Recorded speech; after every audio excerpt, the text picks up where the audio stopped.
तो स्टार्ट करें आज का टॉपिक हमारा क्या है? किसान विद्रोह। इससे पहले हम लोग कौन सा टॉपिक खत्म किए थे? जनजातीय विद्रोह। याद है कि भूल गए? जनजातीय विद्रोह पढ़े, 57 की क्रांति पढ़े। आपको हमने एक टर्म बताया था कि जो टर्म का यूज़ किए थे कि किसान काफ़ी ऋणग्रस्त हो गए थे, अकाल की बारंबारता पड़ी थी, भू राजस्व की जो नीति थी, इस भू राजस्व की नीति के वजह से ही जो उपद्रव मचा था, जो 57 की क्रांति हुई थी, लगभग वही रीज़न किसानों के द्वारा भी विद्रोह किए जाने का रीज़न होगा।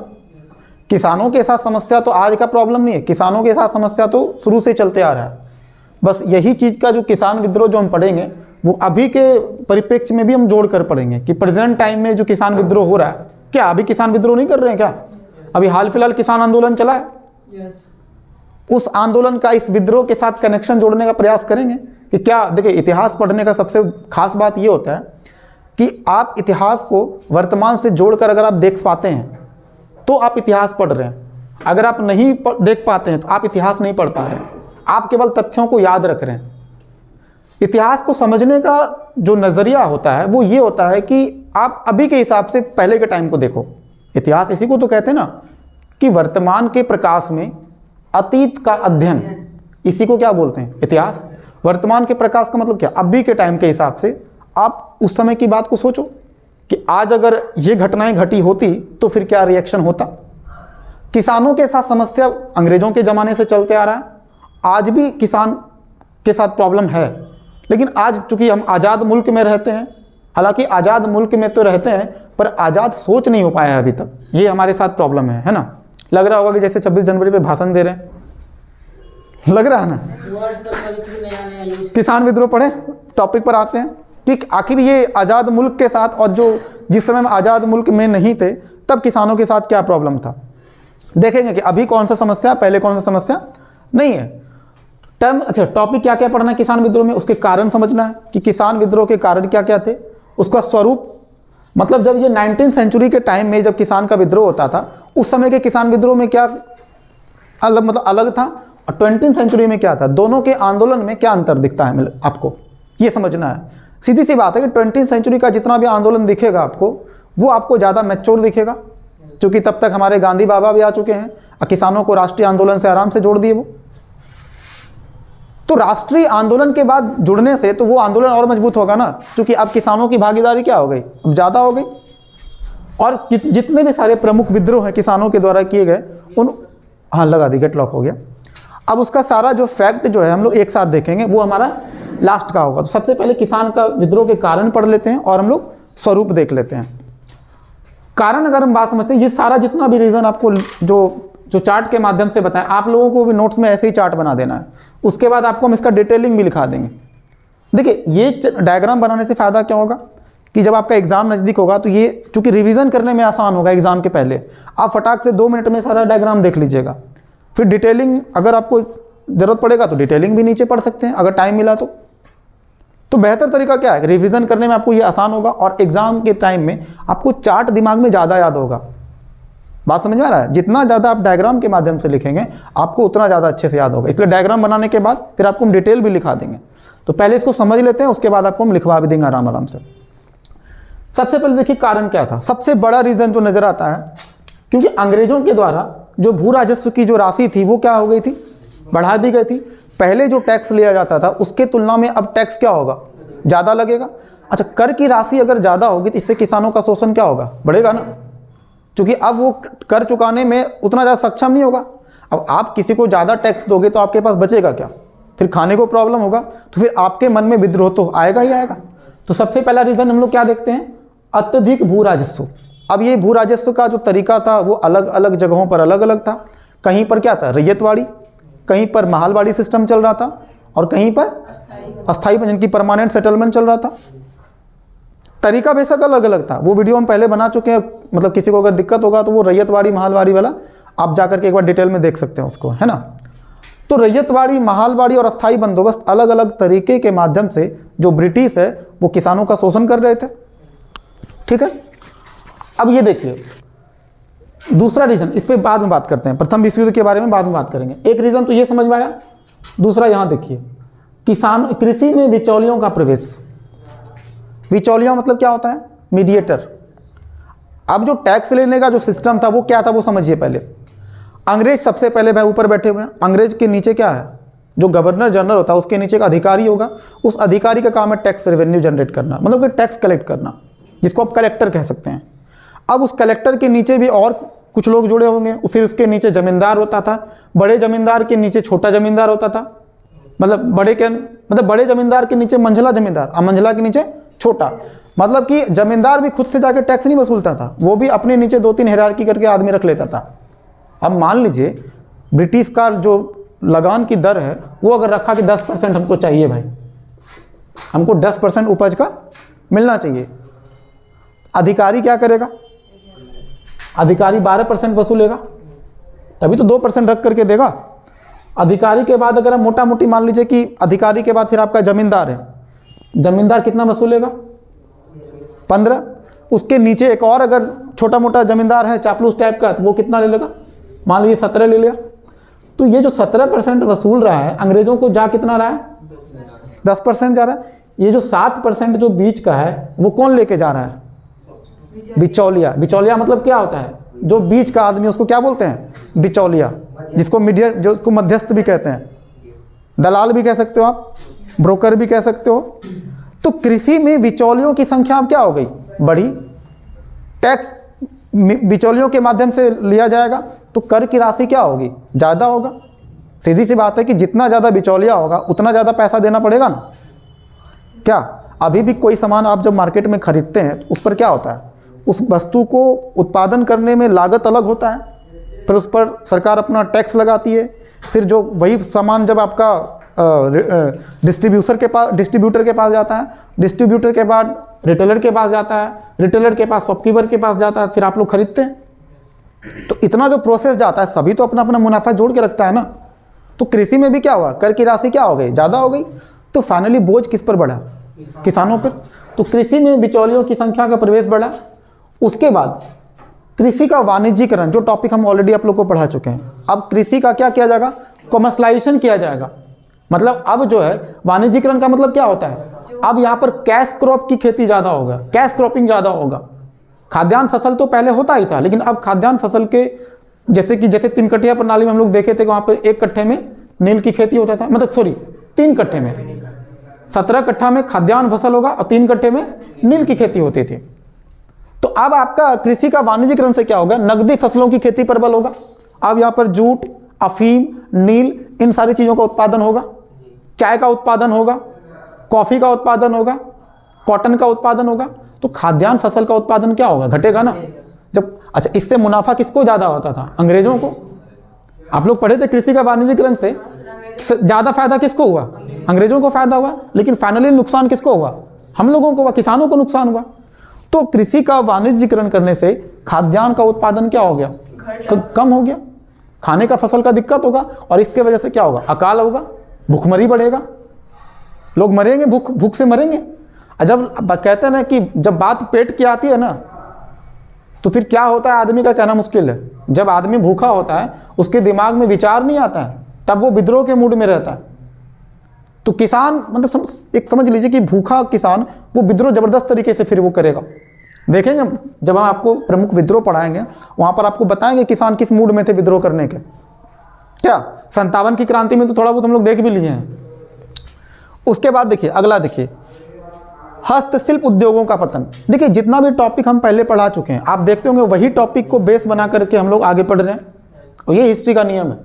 अगर आपका पीछे का बेस अगर आपका ठीक है तो आप उसी चीज़ को, मतलब पिछला अगर आपका मजबूत है ना, अगर आप आगे नहीं भी कुछ पढ़े हैं, अगर पीछे का केवल आपका अगर बेस अच्छा है तो आप आगे आराम से उसको रिकवर कर लीजिएगा। क्या अब हस्तशिल्प उद्योगों का पतन। अब हाथ से जो बुनाते, बुनकर, यहाँ जो बुनकर लोग होते थे जो हाथ से सामान बनाते थे, उन लोगों का जो स्थिति खराब हो गया। क्यों हो गया खराब, क्योंकि अभी सारा सामान कहाँ से बनकर आने लगा, अंग्रेज की तरफ से, मतलब ब्रिटेन से बनकर आने लगा। और अब अभी के समय में हम लोग ब्रिटिश निर्मित वस्तु का इस्तेमाल ज़्यादा करने लगे, तो यहाँ का जो उत्पादन होता था ख़त्म हो गया। अब लोग वहाँ का बर्तन यूज़ करेगा, मिट्टी का बर्तन में लोग खाना धीरे धीरे कम कर देगा, क्योंकि वहाँ से बनकर जो एल्युमिनियम का जो बर्तन आता था हम लोग उसमें खाना खाते थे।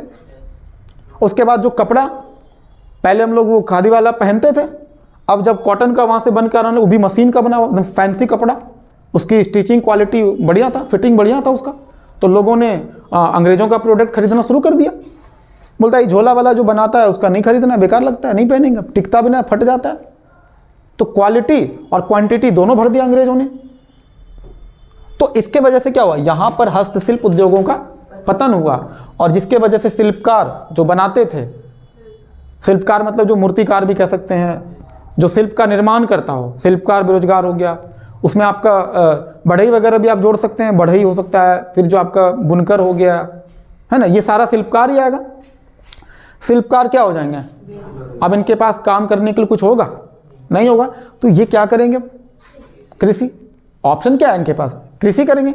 अच्छा, कृषि पर अब दबाव क्या होगा, बढ़ेगा ना, क्योंकि अब सभी लोग खेती ही करेंगे। अभी देख लीजिए कोरोना के समय में कई सारे लोग, मतलब कि बहुत सारे लोगों का जॉब चला गया। अभी देखिए वर्तमान से हम जोड़ के दिखा रहे हैं, हालांकि यहाँ पर रीज़न ये नहीं है, यहाँ पर रीज़न है पेंडेमिक, महामारी की वजह से ऐसा हुआ। तो महामारी की वजह से क्या हुआ, लोगों का नौकरी गया, तो अब धीरे धीरे कृषि पर क्या हो गया, दबाव बढ़ा ना। जहाँ पर पहले 2 किसान से काम चल सकता था, अब 4 किसान मिलकर काम करेंगे, इससे लोगों का इनकम क्या हो गया, घटेगा ना। किसानों का परचेजिंग पावर क्या हो जाएगा, कम हो जाएगा। तो कृषि पर अगर दबाव बढ़ेगा तो इससे अकाल क्या होगा, बढ़ेगा ना। अकाल का मतलब है अब खाने का अनाज ही नहीं बचेगा। उस पर भी टैक्स ले रहा है अंग्रेज। जहाँ पर 2 आदमी खेती करता है, अब 10 लोग मिलकर काम करेंगे तो बंटवारा भी तो ज़्यादा होगा ना। पहले मान लीजिए कि 2 लोग मिलकर खेती करते थे, 2 आदमी बराबर बराबर बांट लेता था, उसमें आपको अंग्रेज को टैक्स भी देना है। लेकिन अब 2 लोगों की जगह पर अगर 10 लोग आ जाएगा तो क्या हो, सबके पास थोड़ा थोड़ा बचेगा, और उसमें भी अंग्रेजों को टैक्स देना है, साथ में बिचौलिया लोग भी लेगा। अब अंदाज़ा लगा लीजिए कि उस समय किसान की स्थिति कितनी दयनीय थी। और मुगलों का टाइम में तो बेहतर था, बात सही। आप मुगल का जब पढ़ेंगे उसमें आप सामाजिक सांस्कृतिक नीति भी देखिएगा, उसमें उसका आर्थिक नीति भी जब आप देखेंगे तो देखिएगा मुगलों के समय में।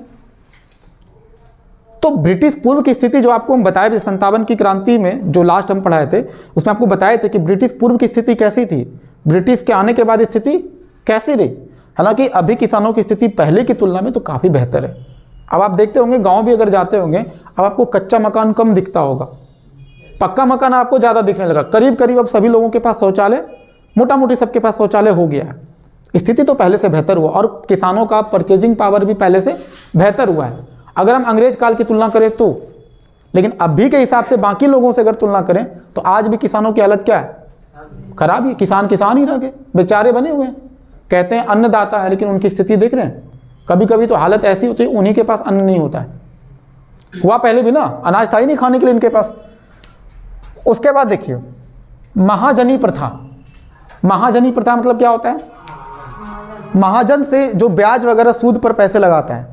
आपको पढ़ाए थे जब कृषि का वाणिज्यीकरण, कैश क्रॉप की खेती जब किसान से करवाया जाता था, तो जूट की खेती, गन्ने की खेती के लिए मोटा पैसा चाहिए होता है। उत्पादन में लागत क्या होगा, ज़्यादा लगेगा। तो ये पैसा चूंकि किसानों के पास होता नहीं था, तो वो कर्ज पर ले करके, ब्याज पर ले करके, तो वो कर्ज लेने किसके पास आएगा, वही महाजन साहूकार के पास आएगा लेने के लिए। तो अब जैसे खेती कर लिया, कॉटन का उत्पादन किया, या नील का उत्पादन किया, अफीम का उत्पादन किया, और अगर मान लीजिए उसमें घाटा लग गया, देखिए है तो ये बड़ा शानदार चीज़, अगर मुनाफा होगा तो अच्छा मुनाफा होगा, और अगर नुकसान होगा तो बड़ा नुकसान होगा। ये होता है कैश क्रॉप का प्रॉब्लम। गन्ने की खेती में होता है ना कई बार, बहुत। अभी मक्के की खेती में कई बार होता है कि वो मक्के की बाली में दाना ही नहीं आया, तो किसान बेचारे रोते रहते हैं। अभी तो खैर अच्छा है कि सरकार उसको मुआवजा दे देती है, पहले कोई मुआवजा नहीं था। तो कैश क्रॉप में लागत ज़्यादा लगता है। खाद्यान्न फसल की, देखिए खाद्यान्न फसल में क्या होता है, पिछले साल का ही बीज को फिर से छिड़क देना है, और उसमें क्या होता है, जो भी उत्पादन होता था वो बेहतर ही उत्पादन होता था। कम से कम पेट भरने का प्रॉब्लम तो नहीं था। इससे तो पेट नहीं भरेगा ना, इससे तो अंग्रेजों का पेट भरेगा, अंग्रेजों का इनकम बढ़ेगा। क्योंकि वहाँ जो उनके घर में फैक्ट्री है, उनके फैक्ट्री के लिए जो कच्चा माल चाहिए वो ये उत्पादन करके दे रहे हैं। तो कि अंग्रेजों का तो कोई प्रॉब्लम नहीं है, लेकिन इनको तो भाई साहब इनसे कर्ज ले करके करना पड़ता था। और जब अंग्रेज कभी कभी जब सही कीमत नहीं देते थे किसी चीज़ का, आपको हम पढ़ाए होंगे जब अमेरिकी क्रांति हुआ था, तो अमेरिकी क्रांति के दौरान क्या हुआ था, अमेरिका क्रांति कब हुआ था, 1776 में। उस समय का बात आपको हम शॉर्ट में बताते हैं। 1776 में जब अमेरिका आज़ाद हो रहा था, तो उस समय ब्रिटेन के पास, चूंकि वहाँ पे विद्रोह का माहौल चल रहा था अंग्रेजों में, मतलब कि वहाँ पे अमेरिका में, तो वहाँ से कॉटन आना बंद हो गया था। तो ब्रिटेन में कॉटन अचानक से रुक गया ना, तो उस समय कॉटन का डिमांड कौन पूरा किया? हम लोगों ने। यहाँ से चीन से गया कॉटन, भारत से कॉटन गया, लेकिन फिर बाद में जब अमेरिका की स्थिति फिर से नॉर्मल हो गया तो हम लोगों को तो बोला गया भाई कॉटन आप ज़्यादा उत्पादन करो हम लेंगे, लेकिन जब वहाँ से फिर वो खरीदने लगा तो हम लोगों को मना नहीं किया, बोला उत्पादन करो कोई दिक्कत नहीं है। अब फिर बाद में औने पौने दाम पे खरीदने लगा, बोला कि ज़्यादा बोलोगे तो नहीं खरीदेंगे।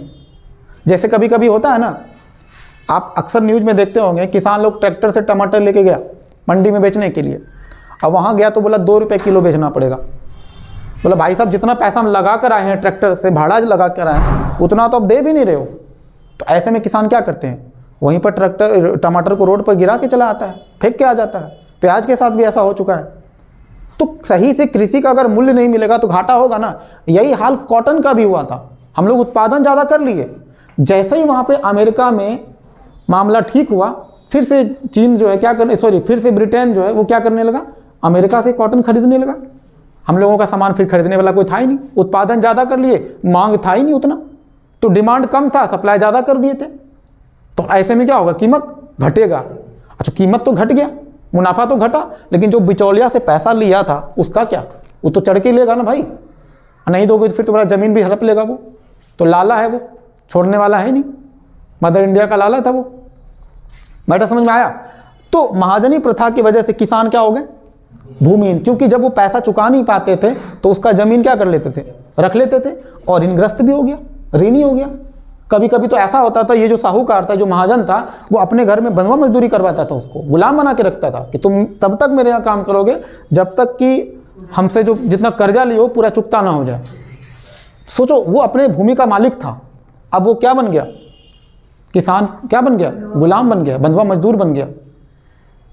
समझ में आ रहा है ना स्थिति कैसे गड़बड़ हुआ है। अब ये हुआ मैटर हमारा महाजनी प्रथा का।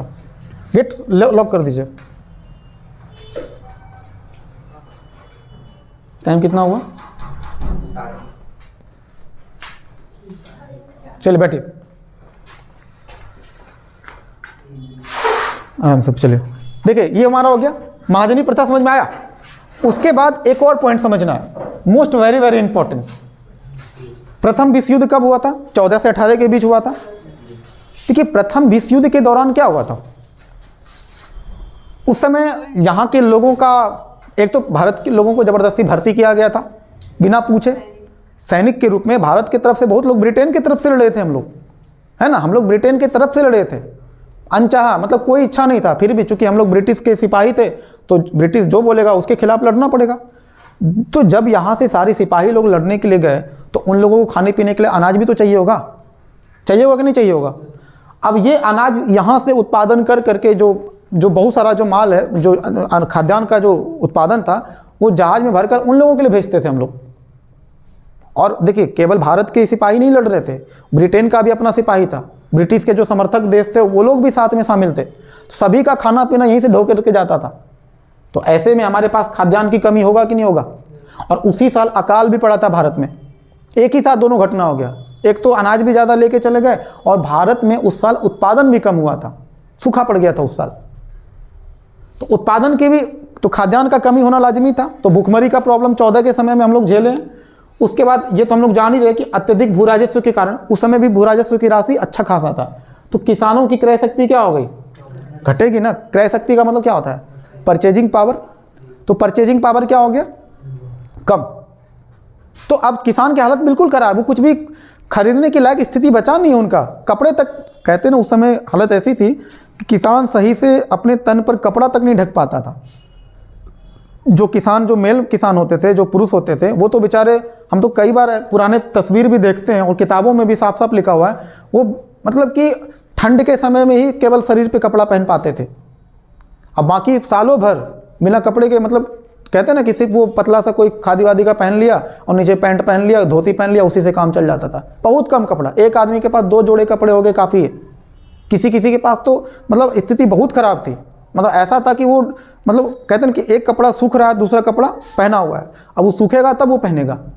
इतनी खराब स्थिति थी लोगों की, इतना गरीबी था हम लोगों का। तो गरीबी, भुखमरी जो हम लोग आज़ादी से पहले जो देखे हैं ना, वो शायद ही, मतलब उतना विभत्स नज़ारा कभी कोई देखा होगा। भूख से बच्चा बिलक के मर जाता था, लेकिन वो खिला नहीं पाता था। पढ़िए अभी प्रेमचंद का गोदान, आप पढ़िए ना, उसमें भी अंग्रेजों की शोषण नीति के बारे में कुछ कुछ मिल जाएगा आपको। पूस की रात पढ़िए, उसमें साहूकार के ऊपर जो व्यंग्य किया गया है, जो सहना था, जो 3 रुपया जमा किया था पूस की रात में, जो हल्कू नाम होता है ना किसान का, वो 3 रुपया बेचारा जमा करता है कंबल खरीदने के लिए, अब वो नहीं खरीद पाता है, जबकि वो किसान है। तो किसानों का शोषण, किसानों पर तो अच्छा बुक जो है वो प्रेमचंद बहुत अच्छा सब लिखे हैं, इच्छा हो तो कभी पढ़िए। देखिए, किसी चीज़ को पढ़ना और महसूस करना फ़र्क होता है। इतिहास पढ़ने का मजा तब है जब आप महसूस कर पाते हैं। तो किसानों की स्थिति मानते हैं कि आज उतनी खराब नहीं है, पर उतना अच्छा भी नहीं कह सकते आप। आज भी किसान ऋणग्रस्त हो चुका है। कितना कृषि से मुनाफा हो पाता है क्या? आज भी स्थिति बस ये है कि बस जीवन जीने लायक स्थिति बची है। उसको क्या बोलते हैं? निर्वाह मूलक कृषि बोलते हैं ना, उसको निर्वाह मूलक कृषि चल रहा है अभी। पहले निर्वाह मूलक से भी खराब था। उसके बाद देखिए 1917 की क्रांति हुआ था, उस समय रूस में क्रांति चला था, याद होगा रूस में जो क्रांति चल रहा था उस समय। तो रूस में जब क्रांति का मतलब क्या होता है? बहुत बड़ा बदलाव। उस क्रांति के दौरान क्या हुआ था, वहां के मजदूर और किसान एक हो गए थे। जो निकोलस जार था ना, उसका जो तानाशाह था, जार निकोलस नाम था, उसके खिलाफ विद्रोह कर दिया सरकार, मतलब वहां का पब्लिक। तो देखिए रूस में जब कहते हैं ना कार्ल मार्क्स का उस समय का दौर चल रहा था, कार्ल मार्क्स कितना इंपॉर्टेंट है, वो 17 की क्रांति को आप समझिएगा, आपको लगेगा भाई एक आदमी के विचार को पढ़कर दुनिया पागल हो रही थी। रसिया तो पूरी तरह से मतलब कहते हैं ना कि बेचैन हो उठा था। जब कार्ल मार्क्स के बारे में जब पहली बार हम लोग भी पढ़े, वो लोग भी पढ़ा, हमारे जो क्या नाम है उनका, भगत सिंह भी पढ़े थे, और सुभाष चंद्र बोस, आज़ाद हिंद फौज के जो बहुत सारे लोग थे। कार्ल मार्क्स को जिन्होंने भी पढ़ा उसका दिमाग दंग रह गया पढ़ के, भाई क्या विचार था उसका। मतलब कि दुनिया कहते एक देश का निर्माण होना, जो पहले रसिया, जो पहले तानाशाही का सरकार चल रहा था उस समय, अचानक से क्या हुआ, वहाँ पर सारे किसान लोग मिल करके इकट्ठा हुए और विद्रोह कर दिए। खूनी क्रांति हुआ था, हिंसा हुआ था, मार काट जबरदस्त तरीके से हुआ था, और जार निकोलस को गद्दी से हटा दिया गया था। तो रूस की क्रांति को देख करके यहाँ के लोगों को ये तो समझ में आया कि चाहे सरकार कितना भी तानाशाह हो, कितना भी मजबूत हो, अगर सभी संगठित हो जाएंगे तो उसके खिलाफ हम कुछ भी कर सकते हैं। तो किसान संगठित होकर के विद्रोह के लिए अब क्या हो गए? प्रेरित। ये प्रेरणा मिला रूस की क्रांति से। यहाँ के लोगों को क्या मिला? प्रेरणा, कि अगर आप मजबूत हो जाते हो, इकट्ठा रहते हो, तो आप किसी भी सरकार को आप हिला सकते हो। आज आप लोगों को भी हम कभी कभी कहते हैं ना कि जितने भी स्टूडेंट हैं आप लोग पूरा एकदम एकजुट हो जाइए, कहीं भी एक भी पेपर लीक हो, एग्जाम कैंसिल करवा दीजिए। और टाइम पर एग्जाम कैसे नहीं होगा इस पर भी बात कीजिए। जरूरत पड़े तो रोड पे धरना दे दीजिए, रेलगाड़ी रोक दीजिए, कोई दिक्कत नहीं है, रेलगाड़ी रोक दीजिए, चाहे कुछ भी करना पड़े। लेकिन हाँ, स्टूडेंट के बारे में कहते हैं ना कि गूंगी बहरी सरकार को सुनाना बहुत ज़रूरी है, वरना ये ऐसे ही चलते रहेगा। आप नहीं बोलेंगे, चुप रहिएगा, कभी कोई सॉल्यूशन नहीं होगा। बोलिएगा तो सॉल्यूशन होगा। इसलिए कहते हैं कि बोलना जरूरी है, और आप बोलिए। खामोश रहिएगा ना तो वैसे ही चलते रहेगा। वैकेंसी 17 में आएगा तो 22 तक में परीक्षा लेगा, वो भी लेगा कि नहीं लेगा उसकी मर्जी है। एक आदमी का 4 जगह पर उसको मतलब दे दिया, उसको नियुक्ति दे दिया है। 6 जगह पर भी हो गया, 6 जगह पर हो गया। और यहाँ आदमी एक पोस्ट के लिए मरे जा रहा है। 100 में से 94 आप कट ऑफ कर दिए। बताइए वो लड़का क्या क्या करेगा? क्या दुर्गा माता का अवतार है क्या? वो अलग अलग हाथ से अलग अलग काम करेगा, वो अलग अलग जाएगा एग्जाम देने के लिए, फिर से आप सभी का 6 एग्जाम। देखिए एक चीज बोल रहे हैं आपको, बार बार आपको एक ही, बिहार पुलिस के एग्जाम के टाइम में भी सब लोग चुप था। अभी रेलवे के टाइम में सबका आवाज खुल रहा है ना मुंह से। रेलवे के टाइम में अभी सबका मुंह से आवाज निकल रहा है।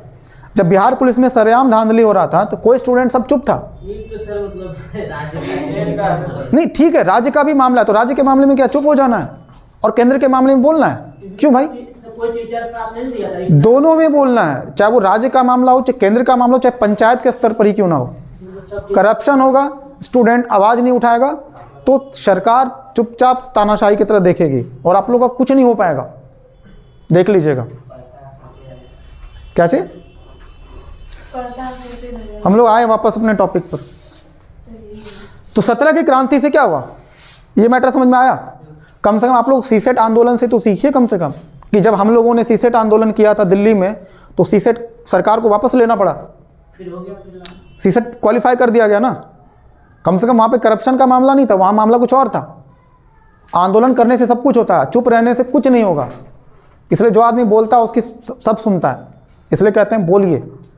वाजिब बोलने से चुप मत रहिए। बोलने से सब होता हाँ, बोलने से ही सब होता है। ये जो ऐड आया हुआ ना, ये सही ऐड आया है कि बोलने से सब होता है और चुप रहने से कुछ नहीं होगा। स्थिति आ गया है कि ट्विटर कैंपेन करो तब एग्जाम होगा, ट्विटर कैंपेन करो उसके बाद फिर एग्जामिनेशन के लिए ट्रांसपेरेंसी बन ही नहीं पा रहा है। फिर कैंपेन करो फिर दूसरा रिजल्ट। अरे हम तो कहते हैं नहीं हो पाता, सारा चीज़ दे दो यूपीएससी को, यूपीएससी संभाल लेगा सब चीज़ को। इतना सारा एग्जाम कंडक्ट कराती, वो तुम्हारा एनटीपीसी भी देख लेगा। जाएगा, कोई ऑप्शन ही नहीं है। हाँ? 4 साल से सब पढ़ रहा है, कोई ऑप्शन ही नहीं है। कोई विकल्प ही नजर नहीं आ रहा। एक तो ढंग का क्वेश्चन सेट नहीं कर पाते हो, दूसरा ऑप्शन की लोग सोचता है कि ये सब करता क्या है इतना देर। अरे भाई बाकी सब लोग कहेंगे भाई तुम गलती सब तुम ही लोग का देगा, पढ़ने में ही बेकार हो, रिजल्ट नहीं हो रहा है क्योंकि मेहनत ही नहीं करते हो, निकम्मे हो। हाँ, पढ़ाई लिखाई नहीं होता है। मोदी कैबिनेट का सब मंत्री आ जाएगा बिहार में, विद्यार्थी नहीं। देखिए मंत्री तो मंत्री होते हैं, वो तो मंत्री बने ही चापलूसी के दम पे, अपने कार्य क्षमता के दम पे बने होते, तो ऐसा प्रॉब्लम थोड़ी होता। बहुत ऐसा मंत्री जिसको भी बढ़िया से अनुच्छेद पता ना हो सब। देखिए जब भी बोलते हैं, जब सरकार जनता विद्रोह के मूड में आएगी ना तो बैकफुट पर सब आती है। की बार ये लॉकडाउन ना रहता ना तब कंफर्म हो जाता। लॉकडाउन तो नौटंकी के जैसा लग रहा है लॉकडाउन कहीं चल रहा है। क्रिकेट मैच हो रहा है, सब चीज़ हो रहा है, एग्ज़ाम हो रहा है, चुनाव भी हो रहा है, रैली भी हो रहा है, बस पढ़ना नहीं है। स्कूल सबसे पहले बंद होता है, सबसे पहले स्कूल बंद होता है क्योंकि उसको सबसे ज़्यादा खतरा स्कूल से ही होता है। खाली कुछ करता नहीं ना उसको मार देते। किनको मार देते? चले पढ़ाई करें, किसी को मारना पिटना नहीं है, आंदोलन होना है, खूनी क्रांति नहीं करना है। चले देखिए अब महात्मा गांधी के आगमन की वजह से क्या हुआ, आप वो समझिए। जब महात्मा गांधी के आगमन हुआ तो इस चूंकि वो हम लोगों को पता है कि बहुत ही लोकप्रिय नेता थे और उनकी लोकप्रियता का अनुमान तो खैर अब क्या ही बोला जाए, बहुत ही मतलब पॉपुलर व्यक्ति हो गए वो बहुत जल्दी। तो जब वो यहाँ आए तो राष्ट्रीय आंदोलन में किसानों की मांग को उन्होंने एकदम ठीक तरीके से उठाया। उन्होंने किसानों की आवाज़ को अगर सही तरीके से अगर बुलंदी पे दिया तो वो महात्मा गांधी ने दिया। तो किसानों को प्रेरणा मिला कि चलो कम से कम एक हमारा ढंग का नेता मिला। तो अब यहाँ से किसानों को एक उम्मीद जगा। 17 की क्रांति का नज़ारा वो देख चुके थे कि अगर मिलकर संगठित होकर के सरकार के खिलाफ विद्रोह करेंगे तो हमारी मांग को सुना जाएगा। और ऊपर से महात्मा एक नेता भी मिल गया और प्रेरणा भी मिल गया 17 की क्रांति। तो अब यहाँ से क्या चलेगा, किसानों के द्वारा कहे गए कई सारे मूवमेंट आपको देखने को मिलेगा। तो पहले जितना सारा बता दिए इसके बारे में पहले छापिए, लिखिए लिखिए आराम से फटाफट, यही सारा पॉइंट लिखना है। लिखिए कारण, किसान विद्रोह के कारण।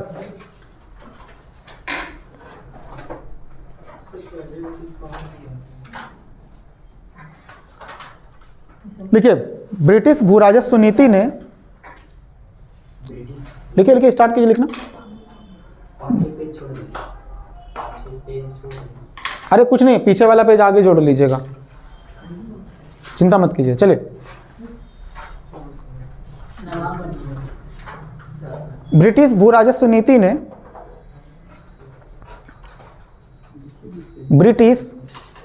चंद्रशेखर लिखना है, ब्रिटिश भू राजस्व नीति ने किसानों पर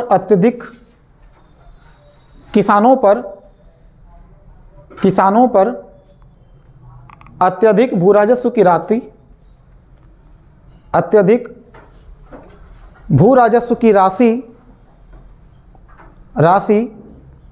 आरोपित की, भू राजस्व की राशि आरोपित की, जिससे कृषि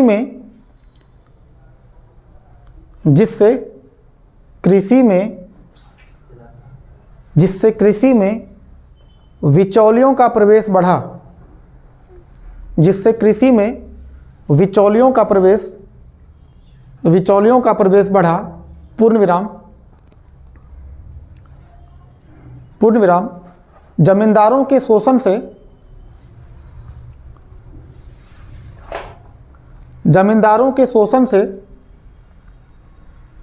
किसान पीड़ित हुआ, जमींदारों के शोषण से किसान पीड़ित हुआ,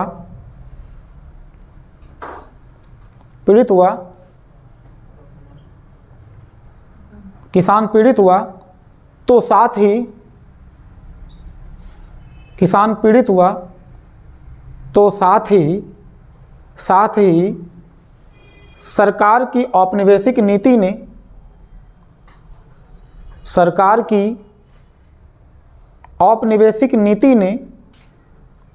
औपनिवेशिक नीति ने महाजनी प्रथा को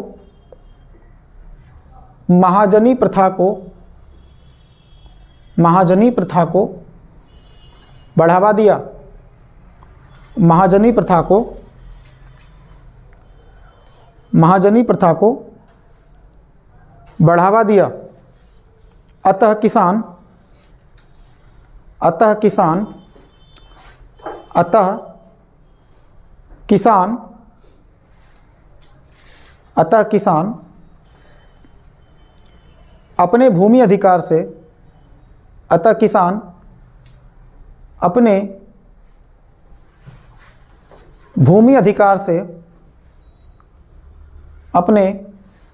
भूमि अधिकार से वंचित होने लगे।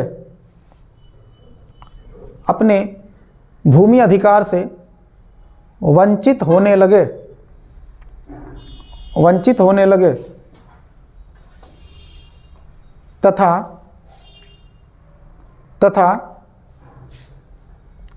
किसानों की ऋणग्रस्तता भी बढ़ी।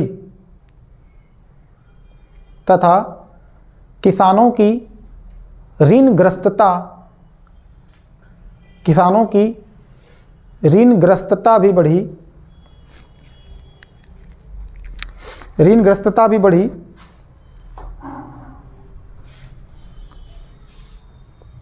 इसी तरह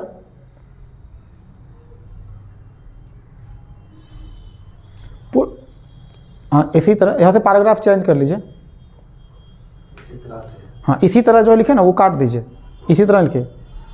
ऋणग्रस्तता बढ़ी, अतः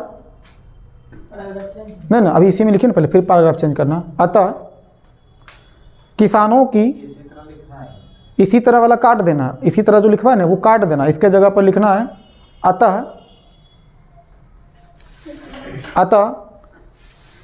किसानों की कठिनाइयाँ बढ़ी। अतः किसानों की कठिनाइयाँ बढ़ी। अब पैराग्राफ चेंज कीजिए। कृषि के वाणिज्यीकरण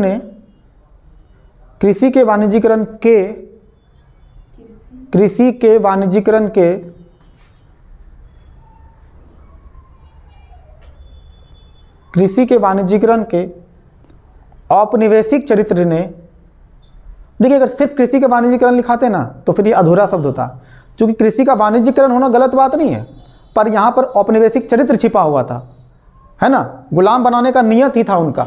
वैसे कृषि का वाणिज्यीकरण तो अभी हो ही रहा है, अभी तो हम लोग उगाते हैं ना सारा चीज़।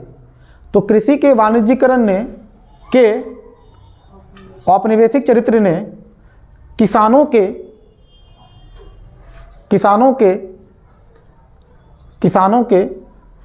नकदी फसलों की खेती के लिए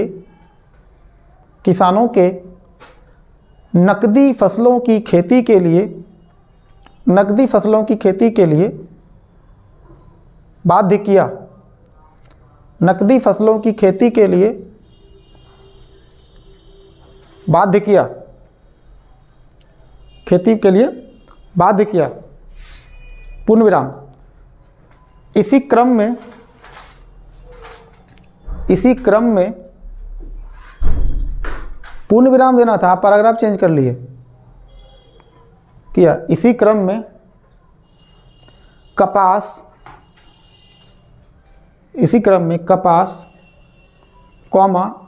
जूट, अफीम जैसी फसलों की खेती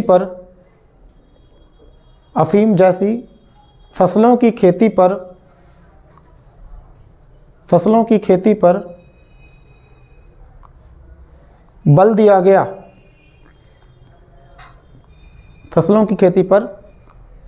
गया।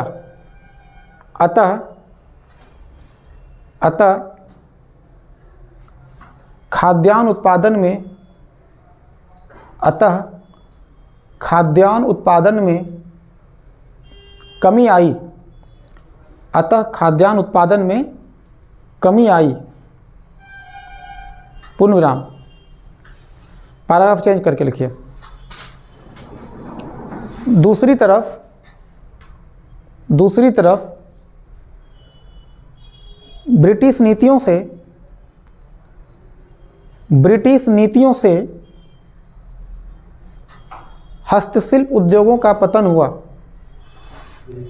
ब्रिटिश नीतियों से हस्तशिल्प उद्योगों का पतन हुआ।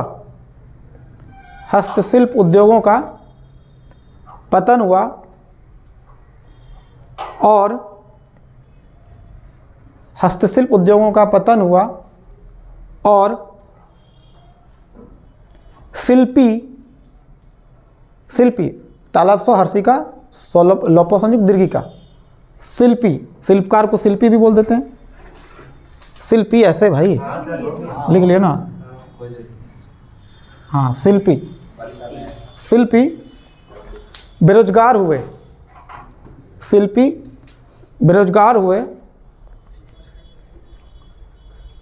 बेरोजगार हुए। इससे कृषि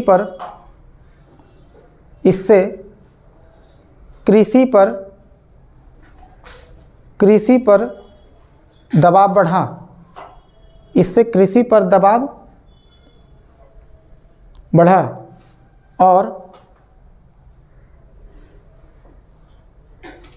और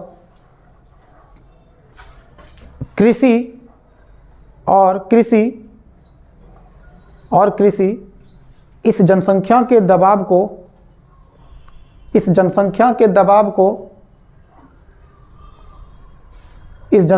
दबाव को वहन नहीं कर पाया, मतलब इस चीज़ को बर्दाश्त नहीं कर पाया।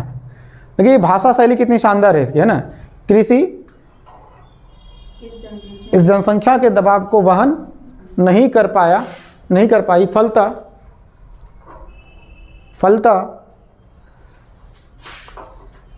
फलतः कृषि और पिछड़ गई।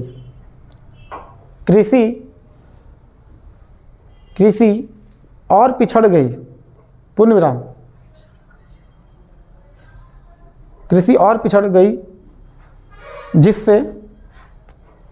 जिससे अकाल की बारंबारता बढ़ी।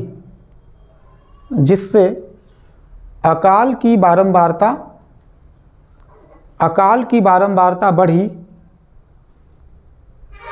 इन सब से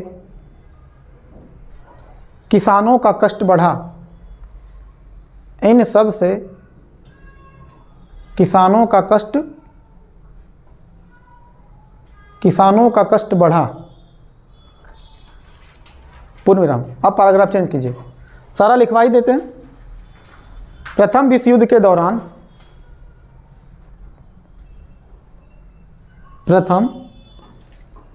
इसको नीचे करके देखिए, रखिए, लिख के ऐसे देखिए। हाँ लिखिए। प्रथम विश्व युद्ध के दौरान ब्रिटिश सरकार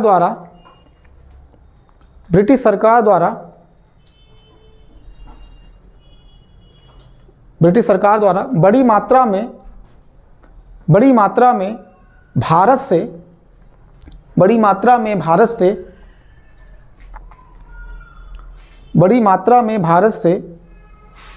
विभिन्न वस्तुओं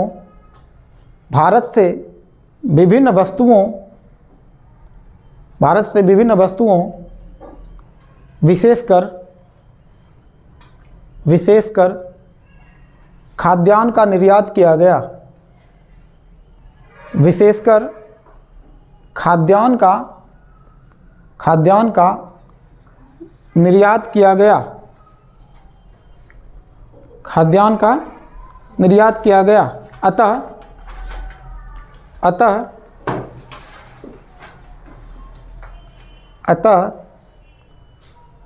वस्तुओं की कमी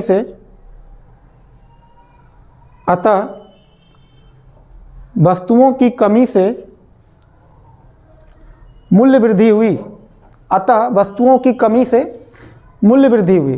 और जब सामान नहीं हुआ तो अनाज का कीमत क्या होगा, बढ़ेगा ना। वस्तुओं की कमी से मूल्य वृद्धि हुई तो दूसरी तरफ मूल्य वृद्धि हुई तो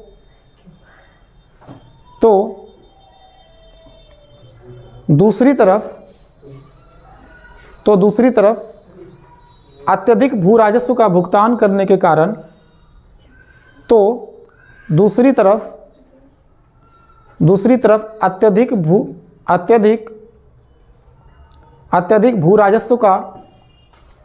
भू राजस्व का भुगतान करने के कारण अत्यधिक भू राजस्व का भुगतान करने के कारण किसानों की क्रय शक्ति कम हुई। किसानों की क्रय शक्ति क्या चीज के कारण किसानों की क्रय शक्ति कम हुई। किसानों की क्रय शक्ति कम हुई अतः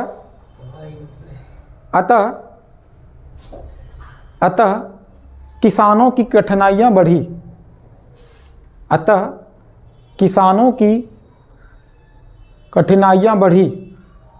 अतः किसानों की कठिनाइयाँ बढ़ी। पूर्ण विराम। अब पैराग्राफ चेंज कीजिए। अब 17 की क्रांति के बारे में भी लिखा देते हैं। लिखिए 1917 की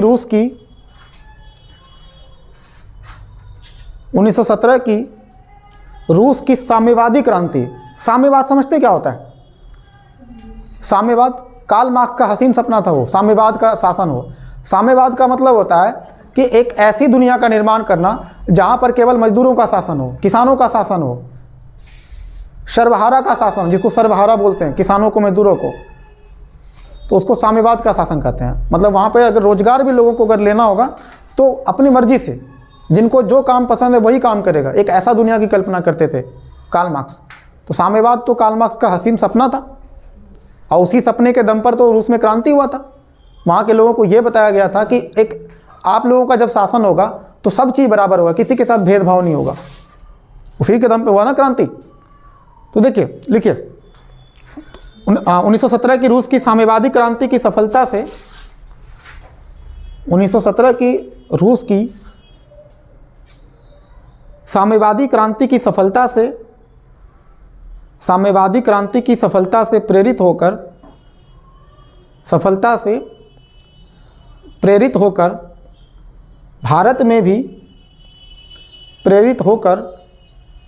भारत में भी अनेक समाजवादी दलों का निर्माण हुआ। भारत में भी अनेक समाजवादी दलों का निर्माण हुआ। अनेक समाजवादी दलों का निर्माण हुआ, तो यहाँ भी समाजवादी दल का गठन होगा। इसी क्रम में समाजवादी दलों का निर्माण हुआ, पूर्ण विराम। इसी क्रम में अनेक किसान संगठन बने। इसी क्रम में अनेक किसान संगठन बने। अनेक किसान संगठन बने जिन्होंने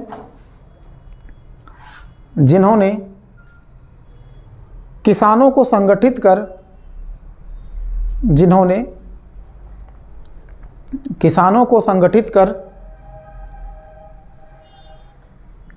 अपने मांग की पूर्ति के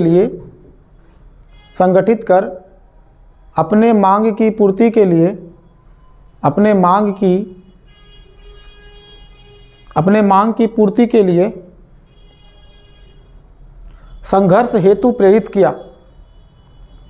संघर्ष हेतु प्रेरित किया। मतलब प्रेरित मतलब क्या? आप तो संघर्ष करने के लिए आपको प्रेरणा मिल रहा है। अब पैराग्राफ चेंज करके गांधी के आगमन के बारे में लिखिए। गांधी के आगमन के साथ ही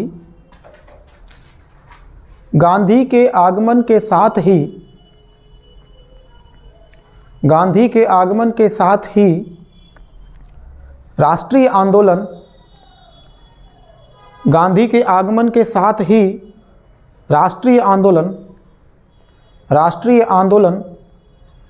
जन आंदोलन में परिवर्तित हुआ। राष्ट्रीय आंदोलन जन आंदोलन में परिवर्तित हुआ।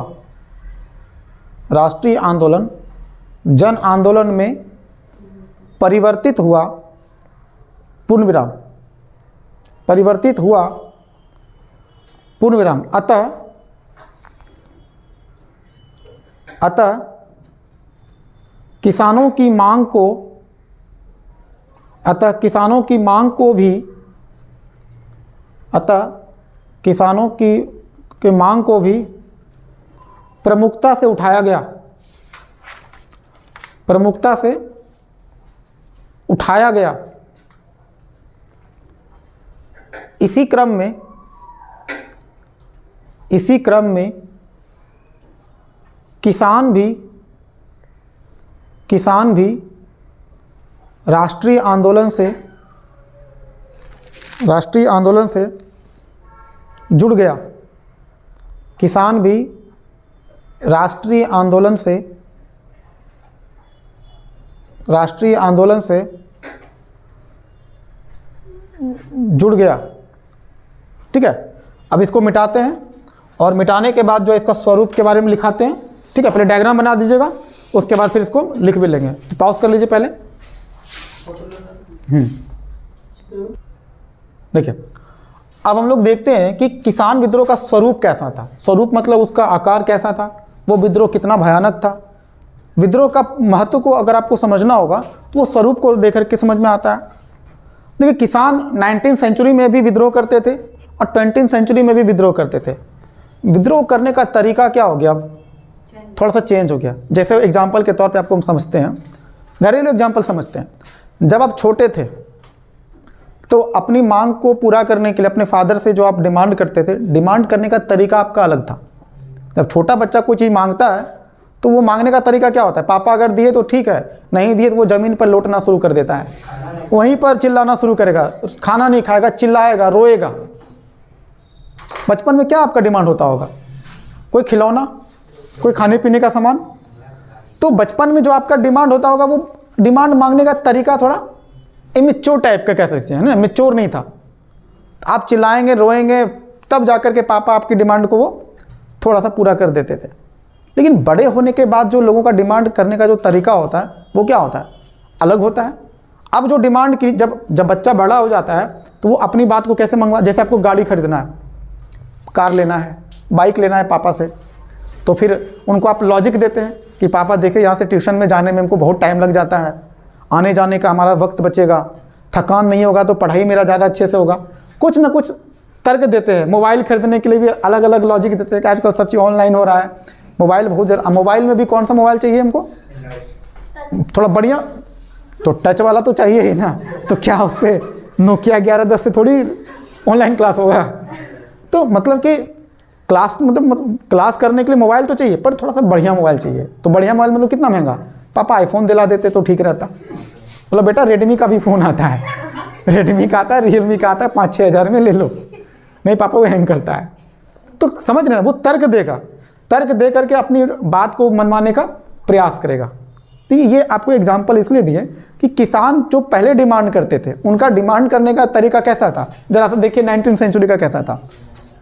शोषण के लिए वो किसको जिम्मेदार मानते थे, वो जमींदार और शासक वर्ग को। शासक वर्ग जिसका शासन चल रहा था उसमें भारत में जो भी उस स्थान का जो देसी शासक होगा, जैसे बंगाल का उस समय का जो शासक होगा, जो भी शासक रहा होगा, या फिर भारत का जो भी शासक होगा, तो जो क्षेत्रीय स्तर पर जो राजा होता था उसको लगता था कि हमारा शोषण इसके वजह से हो रहा है।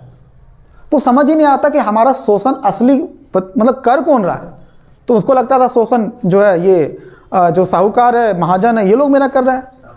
अंग्रेज को वो पहचान नहीं पा रहे थे उस समय, मतलब जान रहे थे अंग्रेज हैं, लेकिन हमारा शोषण वही कर रहा है, इस बात को वो नहीं समझ रहे थे। यानी कि शोषण के लिए वो किसको जमींदार मान रहे थे, जमींदार एवं शासक वर्ग को मानते थे वो। आगे चल के देखिए अगला एक और चीज क्या था, क्षेत्रीय दृष्टिकोण एवं केवल आर्थिक पहलू था। इसका मतलब क्या हुआ, पहले किसान को केवल क्षेत्रीय दृष्टिकोण की नजर से वो हर चीज को, क्षेत्रीय दृष्टिकोण का मतलब क्या, वो केवल अपने क्षेत्र की बात करते थे, बाकी जगहों से इनको कोई मतलब था। तो इनका जो आंदोलन था केवल क्षेत्रवाद की तरह था, मतलब अपने क्षेत्र के लिए वो आंदोलन करते थे, सभी जगह के लिए बात नहीं करते थे, वो केवल अपने क्षेत्र की बात करते। तो क्षेत्रीय दृष्टिकोण था उनका। पूरा भारत कभी वो सोच पाते थे? नेशनलिज्म था दिमाग में? नहीं था। तो क्षेत्रीय दृष्टिकोण एवं केवल आर्थिक पहलू, मतलब उनको शोषण का बस एक ही चीज नजर आता था, भैया हमसे जो टैक्स ज्यादा लेते हो उस टैक्स को तुम कम करो, ये कर नहीं दे पाएंगे, और जो हमसे तुम जबरदस्ती जो मालगुजारी करवाते हो ये भी नहीं हम कर पाएंगे। उनको लगता था ये आर्थिक शोषण, मतलब आर्थिक चीज ज्यादा नजर में आ रहा है। वो राजनीतिक सत्ता की बात नहीं कह रहे हैं। वो देखिए, उस समय के किसान ये नहीं चाहते थे कि हमारा शासन हो, किसान बस ये कहते थे कि शासन जिसको संभालना है संभालो। बात समझ में आ रहा है कि शासन जिसको संभालना है संभालिए, बस शोषण मत कीजिए प्लीज। बाद में किसान क्या बोलेंगे? किसान बोलेंगे शोषण तो हम नहीं ही सहेंगे और साथ ही साथ सत्ता में हमारी भी हिस्सेदारी होगी। जैसे एक समय दलितों का शोषण होता था, तो दलित केवल ये चाहते थे कि हम पर कोई शोषण ना करे। पढ़ेंगे सामाजिक धार्मिक आंदोलन जितना भी पढ़िएगा, वहाँ पर कई सारे बड़े बड़े लोगों का ये कहना है कि छुआछूत जात पात ये सब गलत है, मत करो। लेकिन बाद में यही दलित क्या बोलेंगे? केवल हम शोषण के विरुद्ध नहीं, सत्ता की बागडोर भी हम संभालेंगे। तो बात अब केवल शोषण तक नहीं है, अभी तो केवल ये कह रहा है आर्थिक पहलू तक। बाद में क्या बोलेगा? आर्थिक और राजनीतिक। यहाँ देखिए ये वाला, अभी इनका क्षेत्रीय दृष्टिकोण कैसा था? एवं केवल आर्थिक पहलू था। अब ये क्या बन जाएगा? व्यापक दृष्टिकोण। 20वीं सेंचुरी में जाने के बाद यही किसान के पास जो मैच्योरिटी वो बढ़ जाएगा। अब वो केवल आर्थिक की बात नहीं करेंगे, ये राजनीतिक महत्व की भी बात करेंगे। ये इनके अंदर राजनीतिक इच्छा शक्ति भी जगा। बोला कि हम केवल आर्थिक शोषण से मुक्ति नहीं चाहते हैं, हम राजनीतिक शोषण से भी मुक्ति चाहते हैं। राजनीतिक शोषण का मतलब क्या? अंग्रेज जो हम पर शासन कर रहे हैं, हम अंग्रेजों के भी खिलाफ चाहते हैं। वो अंग्रेज की सत्ता को हम स्वीकार नहीं कर सकते हैं। मैटर समझ में आया? पहले क्या था? अंग्रेज शासन कर रहा है, कोई दिक्कत नहीं, शासन करो, लेकिन हमारा शोषण मत करो। अब क्या है? शोषण तो नहीं सहेंगे, मतलब आर्थिक शोषण भी नहीं सहेंगे और राजनीतिक शोषण भी नहीं सहेंगे। हम अपना खुद का सरकार बनाएंगे, सब लोग मिल करके बनाएंगे। तो रूसी क्रांति से यही तो सीखा कि सभी किसान एक होने के बाद अगर वो विद्रोह के मूड में आ जाए तो कोई भी सत्ता कितना भी मजबूत हो उनको छोड़ना पड़ता। कहता है ना कि लोग अगर भूखा होता है ना तो कुर्सी को भी चबा जाता है। मतलब कहने का मतलब समझ रहे हैं?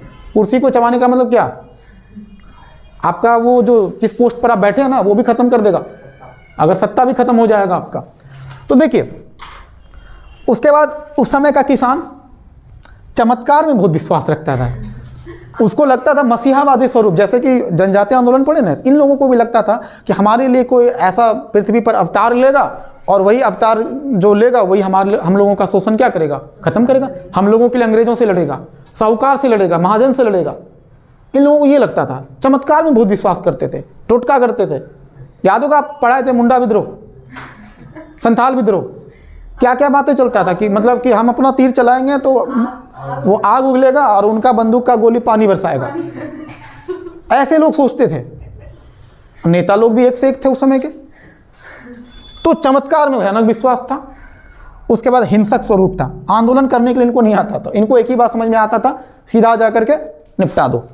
अरे आंदोलन में अगर हिंसा शामिल हो गया तो आपका आंदोलन ज़्यादा नहीं चलेगा। इसलिए स्टूडेंट भी जो अभी आंदोलन करेगा, अगर वो हिंसा शामिल करेगा वो तुरंत उनका दमन हो जाएगा। ये इतिहास सिखाता है हमको। आज तक जितने भी आंदोलन में हिंसा हुआ है वो आंदोलन ज़्यादा दिन तक नहीं चला। इसीलिए चौरा चौरी कांड जब हुआ था, जब हम लोग पढ़े थे, कौन सा आंदोलन? असहयोग आंदोलन। असहयोग आंदोलन में जब चौरा चौरी कांड हुआ था तो महात्मा गांधी को यह बात समझ में आ चुका था कि अगर अब भी इस आंदोलन को वापस नहीं लिए तो अंग्रेजों को बहाना मिल जाएगा दमन करने का और बेमौत बहुत सारे लोगों को मारा जाएंगे। अंग्रेज तो देखते ना कि जिंदा है मरा हो तो सीधा निपटा देते थे। पीटता भी ज़्यादा था। पीटते पीटते बेचारे, वो क्या नाम था उनका जो लाठी से मर गए, वो मार मार के, लाला लाजपत राय की पीट पीट कर हत्या कर दी गई उनकी। तो अंग्रेज बिल्कुल मतलब बेदर्द थे। उनको कोई दर्द नहीं होता था, कोई महसूस नहीं होता था, सेंटिमेंट नहीं था भारतीयों के प्रति। तो आंदोलन में हिंसा अगर होगा तो वो जो क्या होगा, खत्म होगा। आप अगर अपनी बात को किसी से हिंसा के माध्यम से मनवाना चाहेंगे, आप मान लीजिए मनवा लीजिएगा, नहीं मनवा पाइएगा। प्यार से मनवा सकते हैं, हिंसा से नहीं मना सकते हैं। ज़्यादा वही जैसे बचपन में था कि नहीं मानिएगा तो बच्चा क्या करता था, विद्रोह के मूड में आ जाता था। अब विद्रोह के मूड में अगर सोचो मम्मी पापा को ऐसे ऐसे करके अगर मारना भी शुरू करेगा तो बदले में क्या मिलता था? चमाट मिलता था कस के। बर्तन पटकोगे, सामान फोड़ोगे तो फिर मिलेगा तुमको। इसलिए रेलगाड़ी पटरी वटरी भी नहीं उखाड़ना है। आंदोलन जब होगा तो उसमें पटरी वटरी भी जो उखाड़ता है ना तो फिर सरकार को मौका मिल जाता है। सरकारी संपत्ति का अगर आप नुकसान करोगे तो सरकार को भी दमन करने का पूरा हक मिल जाता है और वो बहुत जल्दी से मतलब ख़त्म कर देगा आपके विद्रोह को। अब ये क्या करेगा, अब बोलेगा कि नहीं, अब ये विद्रोह कैसा होगा, अहिंसक, अहिंसा से युक्त होगा विद्रोह। मतलब कैसे करना है, अब आधुनिक राजनीतिक पद्धति अपनाएगा ये। अब यहाँ के किसान हड़ताल करेंगे, धरना देंगे। ये जो तरीका है इसी को कहते हैं अहिंसक तरीके से। अहिंसक तरीके से ये तरीका है मतलब आंदोलन करने का, अहिंसा के माध्यम से। अब मान लो कि कोई आपकी बात नहीं मान रहा है, आप बोल तुम खाना नहीं खाएंगे, नहीं, वो बोलेगा नहीं खाना मत खाओ, ठीक है,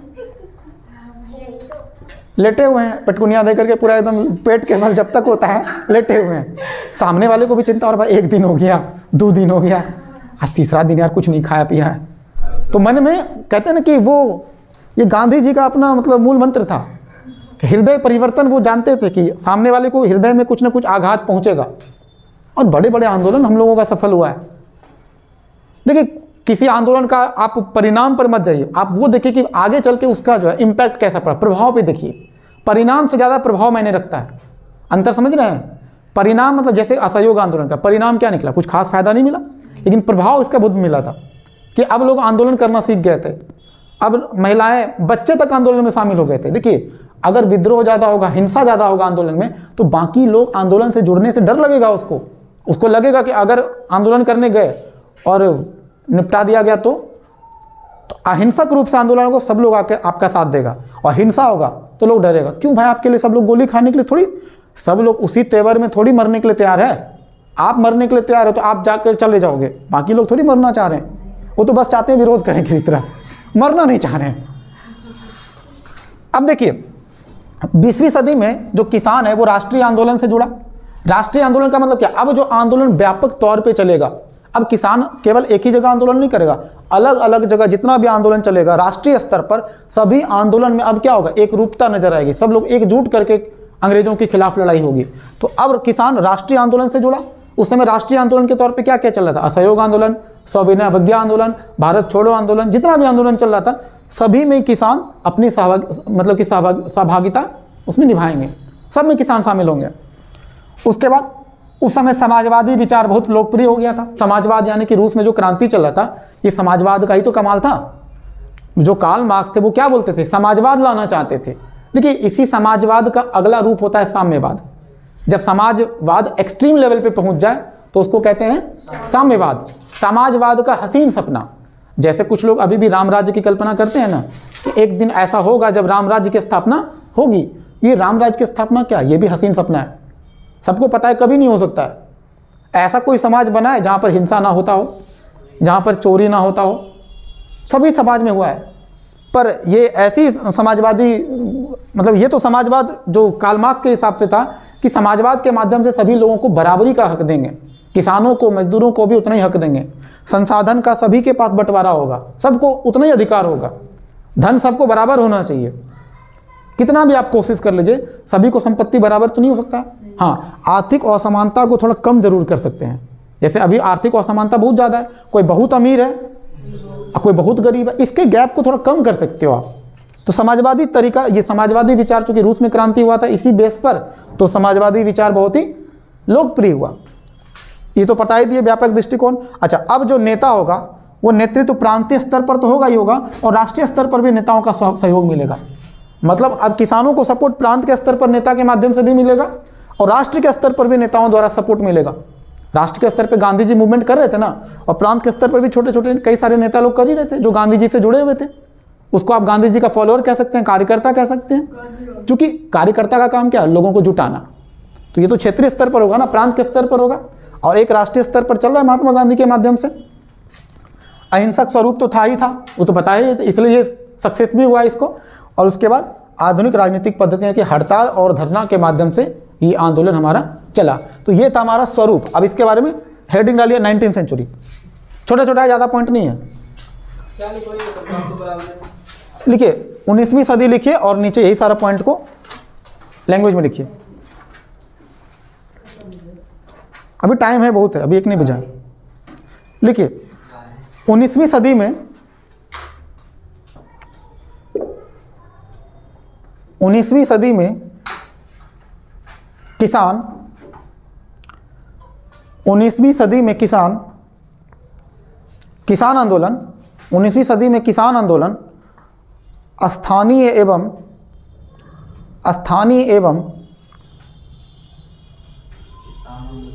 किसान आंदोलन स्थानीय एवं तात्कालिक समस्याओं से जुड़े हुए थे। तात्कालिक समस्या मतलब क्या? उस समय का जो करंट में जो प्रॉब्लम था, तत्काल में जो दिक्कत था, उसके वजह से वो ज़्यादा नाराज होते थे। स्थानीय एवं तात्कालिक समस्याओं से जुड़े हुए थे। वे अपने शोषण के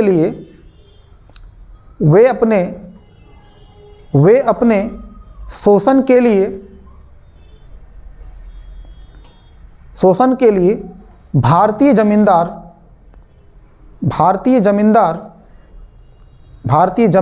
एवं शासक वर्ग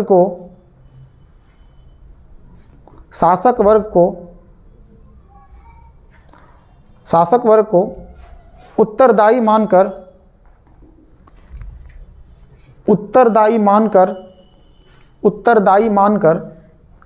इनके विरुद्ध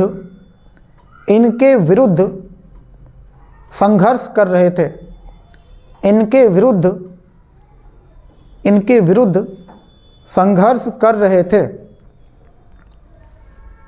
विरुद्ध संघर्ष कर रहे थे। वस्तुतः किसानों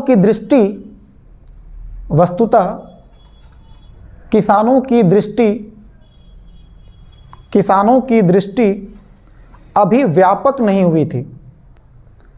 किसानों की दृष्टि अभी व्यापक नहीं हुई थी। किसानों की दृष्टि अभी व्यापक नहीं हुई थी और वे ब्रिटिश साम्राज्यवाद के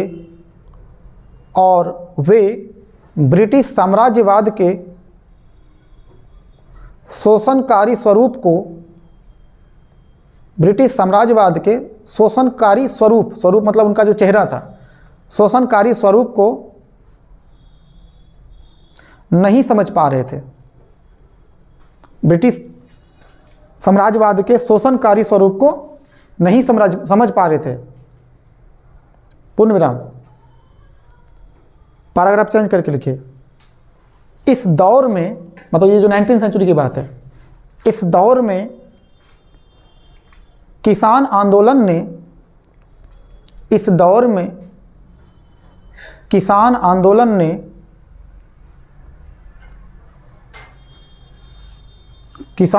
में होगा, ठीक है, किसान आंदोलन में नेतृत्वकर्ता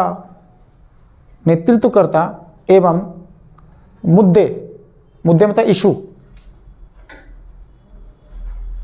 नेतृत्वकर्ता एवं मुद्दे स्थानीय थे, कॉमा, तो साथ ही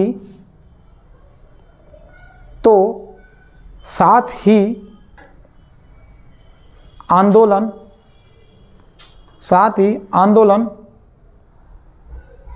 हिंसक स्वरूप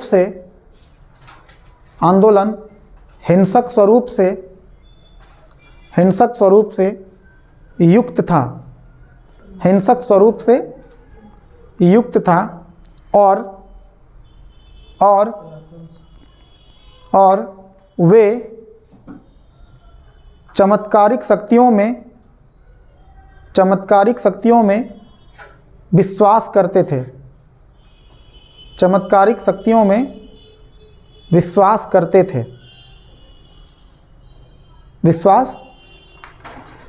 करते थे।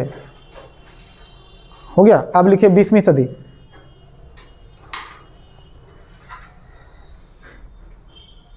चलिए 20वीं सदी, जितना भी लिखाते हैं इसको रिवीजन एकदम अच्छे से करना है और घर पर लिखने का भी अब प्रयास करना शुरू कीजिए। मान लीजिए एक सादा पेज उठाए, उसमें लिखना शुरू कर दिए किसान विद्रोह के प्रमुख कारण, और आपके दिमाग में ये जो चार्ट बनाते हैं वो दिमाग में फिगर होना चाहिए। एकदम जिस क्रम में आए, जरूरी नहीं इसी क्रम में, लिखते चलिए उसको। लिखने का जहाँ अभ्यास कीजिएगा तो सिविल सर्विस का सबसे पहला डिमांड है कि जो लिखने का अभ्यास करना शुरू कर दिया वही सक्सेस होता है। गोला घेरने का कोई फर्क नहीं पड़ेगा आपको, ठीक है। लिखिए 20वीं सदी में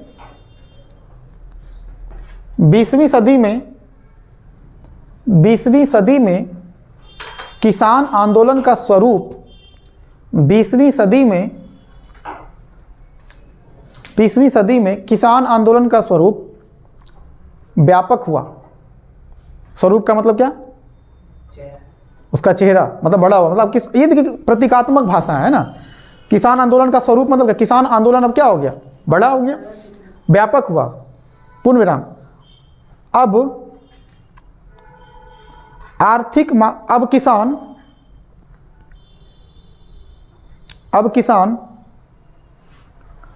आर्थिक मांगों के साथ साथ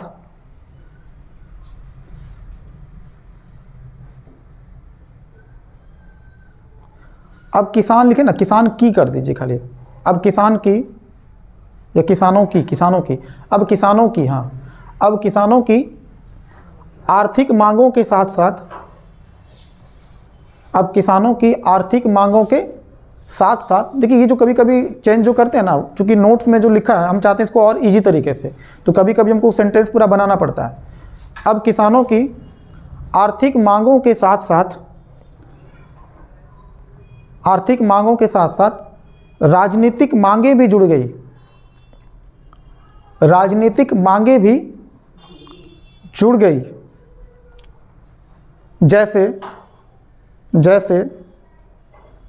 जैसे नेताओं को जेल से रिहा करना। अब ये डिमांड किस चीज़ का करेगा कि हमारे नेता जो पकड़ के रखे हो आप उसको रिहा करो। नेताओं को जेल से रिहा करना। अब पहले क्या होता था, जो पकड़ा गया वो निपटा दिया जाता था, फिर उसके लिए कोई डिमांड नहीं होता था। नेताओं को जेल से रिहा करना, पूर्ण विराम। अन्यायपूर्ण कानूनों का उल्लंघन करना, अन्यायपूर्ण कानूनों का उल्लंघन करना, मतलब जो कानून सही नहीं था, अन्यायपूर्ण था, उसका उल्लंघन करेंगे। अन्यायपूर्ण कानूनों का उल्लंघन करना, कौमा, भारत की आज़ादी का मांग करना, जो सबसे बड़ी बात थी। अब इनके लिए राष्ट्रवाद मायने हो गया है ना। भारत की आज़ादी का मांग करना, पूर्ण विराम। वस्तुतः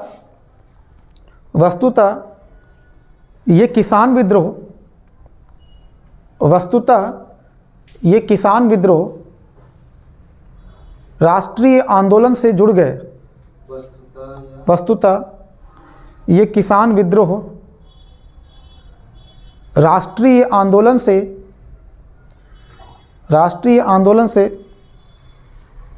जुड़ गए, राष्ट्रीय आंदोलन से जुड़ गए, पूर्ण विराम। पैराग्राफ चेंज कीजिए। 20वीं सदी के किसान 20वीं सदी के किसान आंदोलन में आधुनिक राजनीतिक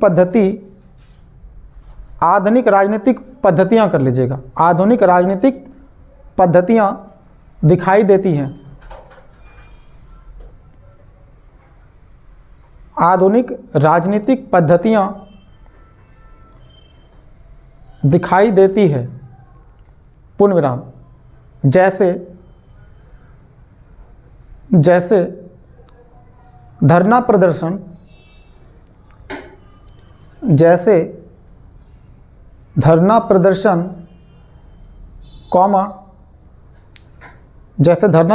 कौमा, जेल भरो आंदोलन के माध्यम से, जेल भरो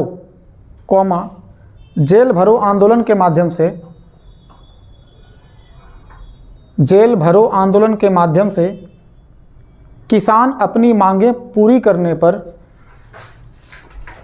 किसान अपनी मांगें पूरी करने पर बल देने लगे।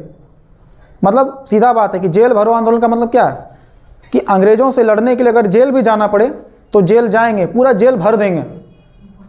तो जेल भरो आंदोलन, समझ रहे? उस समय जेल जाना एक प्रतिष्ठा की बात हुआ करती थी, एक सम्मान माना जाता था। हम जेल से आए हैं, मतलब लगता है हाँ भाई ये हमारे लिए अच्छा इंसान है, क्रांतिकारी इंसान है।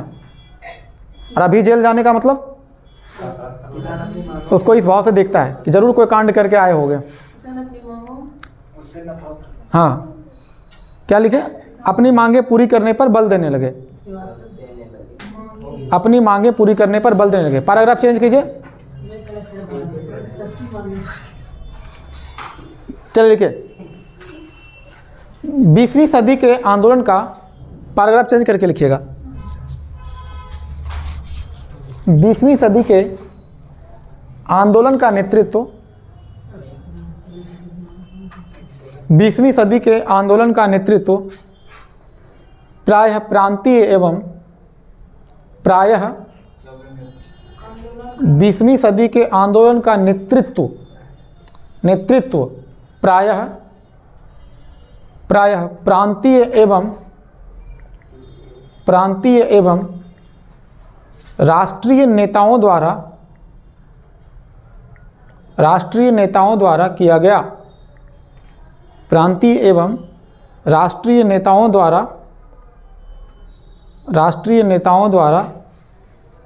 किया गया।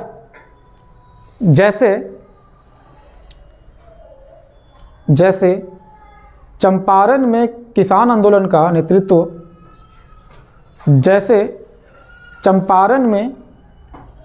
चंपारण में किसान आंदोलन का नेतृत्व गांधी ने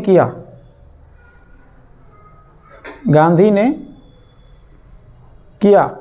पूर्ण विराम। हाँ, अगला पैराग्राफ लिखिएगा। 20वीं सदी के किसान 20वीं सदी के किसान आंदोलन 20वीं सदी के किसान आंदोलन समाजवादी विचारधारा से जुड़ गए। समाजवादी विचारधारा से जुड़ गए। इसी क्रम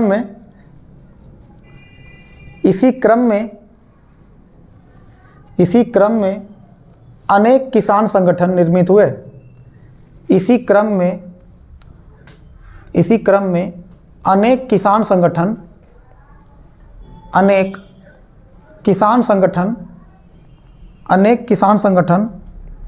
निर्मित हुए।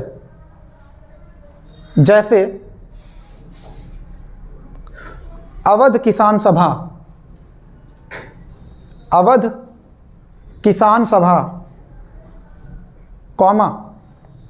आंध्र रैयत संघ, क्या आंध्र प्रदेश में बना होगा? आंध्र रैयत संघ, रैयत मतलब क्या होता है? किसान। आंध्र रैयत संघ, अखिल भारतीय किसान सभा, जो कि बहुत इंपॉर्टेंट एग्जाम में अक्सर पूछते रहता है ना। अखिल भारतीय किसान सभा, अखिल भारतीय किसान सभा इत्यादि। ठीक है, तो आज का हम लोग यहीं पर रहने देते हैं। कल का जो हमारा टॉपिक क्या होगा, जितना भी प्रमुख विद्रोह होगा वो पूरा एक वीडियो में हम लोग कर देंगे। ठीक है, तो आज हम लोग इतना रहने देते, बंद कर दीजिए वीडियो को।